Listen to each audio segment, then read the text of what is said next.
This week on Stogie Geeks Shorts, we take a look at another iconic limited edition series from EP Carrillo, the Edición Limitada series. Stay tuned as we take another walk down memory lane.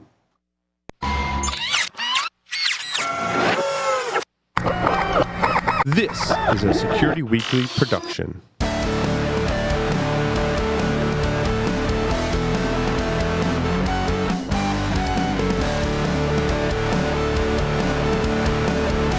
Havana Cigar Club, located in Warwick, Rhode Island, is a great place to enjoy a drink and a cigar. Stogie Geeks listeners can find a $5 off coupon on our website by clicking the HCC logo.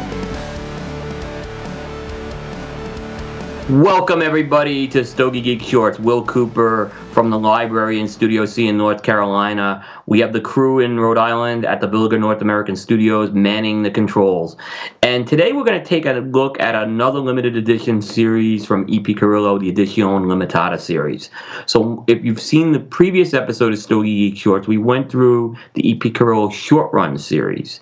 And the Edición Limitada series is a different offering. It's completely separate from the short run, and it really was introduced as more of a premium kind of limited edition offering, and it's been positioned a little differently than the short runs. And for the most part, I'd say the Edición Limitadas are more in the comfort zone of Master Blender Ernesto Perez Carrillo, while maybe with the short runs he got a little more experimental. But we'll go back to 2009, the EP Carrillo Edición Inaugural 2009. It was the very first cigar that Ernesto Perez Carrillo released with EP Carrillo, forming his own company since he departed General Cigar. And the thing about this cigar, technically wasn't an Edición Limitada, but it was a limited edition, and it kind of falls into the model of what this was.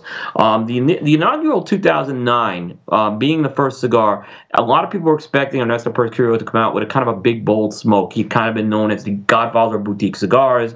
Everyone was expecting that. And I think we've seen, even in recent times, that when someone forms their own company, the first release is always something that's completely different than what they're used to. And the inaugural 2000 was that. It was an Ecuadorian Habano wrapper. It was a combination of a double binder of Nicaraguan and Dominican. Specifically, that Dominican component was Piloto Cubano. And it was a combination of Nicaraguan and Dominican filler. It was in one size, a 5 3/8 by 52. Now, the Edición Limitadas, for the most part, have been single Vitola releases, while the short runs, for the most part, were multi-Vitola releases. This cigar, what was really surprising, it was a dial-back cigar. It wasn't that big, bold cigar, but it got a lot of good buzz from the industry, and it kind of showed another side of Ernesto Perez Carrillo. And as he kind of launched the company, this limited run kind of just was able to give him a quick splash that he was back. And ever since then, he's been off to the races. So that's the inaugural 2009. Now we get into the actual Edición Limitadas. And the first one that was branded in Edición Limitada was the EP Carrillo Edición Limitada 2010 edition. And what was different about this cigar is it used a Brazilian wrapper over a Dominican binder and Nicaraguan filler. And it was released in one size, a 6x54 Toro. This cigar was universally got great acclaim. In fact, this one landed on the Cigar Aficionado top 10, which you normally don't see a limited edition get on the top 10. It got a lot of buzz for the company. And, you think back with EP Carrillo, when they came out with the cigar, it's already 6 years old. It's hard to believe that they actually went with Brazilian wrapper, because it's not, today you don't see Ernesto really work with that wrapper as much. This line was such a big hit that in 2011, the company decided to make it a regular production offering, and they rebranded this cigar the EP Carrillo Elencos. And they expanded it out with 2 additional sizes. So in addition to that Toro, that 6x54 Toro, there was a 5 1/4 by 50 Don Rubino Robusto, and a Torpedo, a 6 1/4 by 52 Acto Mayor. And these were, again, they were positioned as a more premium offering, over $10, which is what I'm kind of going to define as a more premium offering. And the Elencos kind of hit the market, and they, if you remember what they looked like, they had those black EP Carrillo bands. And Later that year, they unveiled a EP Carrillo Edición Maduro, and again with the black band, but it was using a Brazilian Maduro wrapper, and that was looking like it was we were going to see that in the stores. What essentially happened was that the Maduro never made it to market. It was released to a few limited shops, and the Elencos was eventually removed from the market because it wasn't a cigar that really that sold at the level that they were expecting it to. So that was really the saga of the 2010 Edición Limitada. It kind of was so good it became a regular offering, and unfortunately the regular offering did not make it. We move forward to a cigar, the Edición Limitada 2011, and that is called AKA the Dark Rituals. And you look at the Edición 2010 and the 2011. This was really the heyday of this series. These are probably the two most acclaimed ones. On Stogie Geeks, I know we've talked extensively about the Dark Rituals, which is the 2011. It's using an Oscuro wrapper. It's got an Ecuadorian Sumatra binder and Nicaraguan filler. It was released in one size, a 6.5 by 56. So it was a big oily smoke. I thought it was a smoke that it needed some time to really come into its own fruition, but when it did, it was really good. They never really disclosed what that Oscuro wrapper was. There are some Dark Rituals that are floating around, I think, a few online retailers today, but you want to make sure if you're getting the Dark Rituals, it's the Edición Limitada 2011. Not disparaging what EP Carrillo has done with other Dark Ritual releases, but don't want to confuse it with what was the Edición Limitada 2011, which is already 5 years old today. In 2012, the Edición Limitada made another comeback, and this one was a Connecticut broadleaf release. So the Edición 2012 featured a Connecticut broadleaf wrapper, an Ecuadorian Sumatra binder, and a combination of Nicaraguan Corojo and Criollo in the filler. It was another big 6.5 by 56 Gordo size. Like this cigar a lot. I think it's probably of all the Edición Limitadas, I think this is the one that everyone forgets about. And again, it's a Maduro. So if you notice, starting in 2011, you're going to see most of these have become Maduro cigars. While with the short runs, there weren't really anything in the Maduro range. So again, the Edición Limitada being positioned a little differently than the short runs. And then in 2013, there was an Edición Limitada 2013 that came out. And this one featured a San Andreas Mexican wrapper over a double binder of Nicaraguan and Brazilian tobacco and a Nicaraguan filler. It was a 6 1/8 by 54 Toro.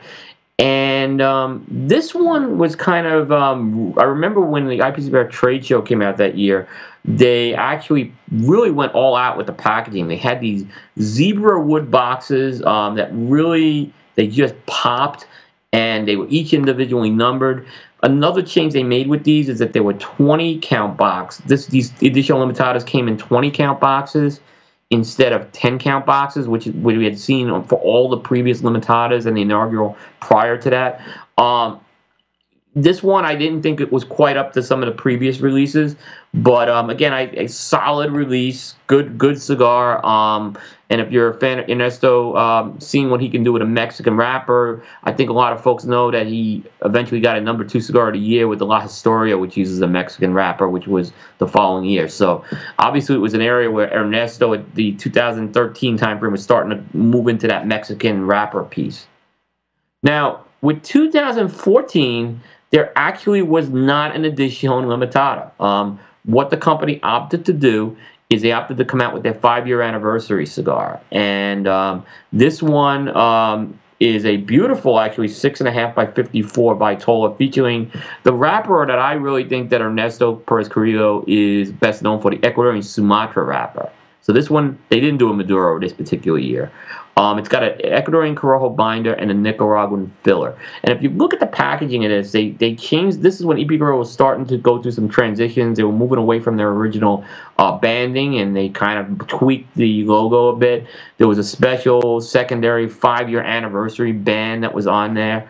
And this cigar, like I said, it was released in place of an Edition Limitada. And from what I understand right now, it's kind of still offered. I don't think it was ever like one and done like these previous Limitadas were. But this one, I believe, is still offered. It's listed in the EP Carrillo catalog. And I believe going forward, post-FDA world, we're going to see these as well. Finally, the last installment to this is the EP Carrillo Edición Limitada 2015. And Ernesto goes back to another wrapper that is a staple of his, the Connecticut broadleaf wrapper. He goes to a 6x54 Toro. He goes with a Nicaraguan binder and filler with this one. I thought it was really, so he goes back to the roots there. You can see it's also using the modified EP Carrillo banding there. And I really like this cigar. I thought it was, it's a little bit of an underrated cigar.